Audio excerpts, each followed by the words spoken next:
పగలు రాత్రి అంటూ తేడా లేని పసి పాప నవ్వుల్ని చూడని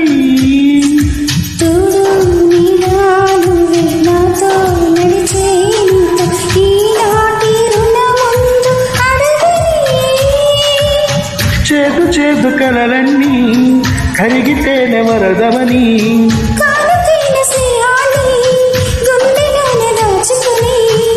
ప్రతి జన్మకి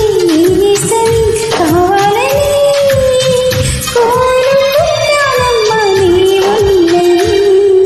కుమ్మ కుమ్మ విన్నా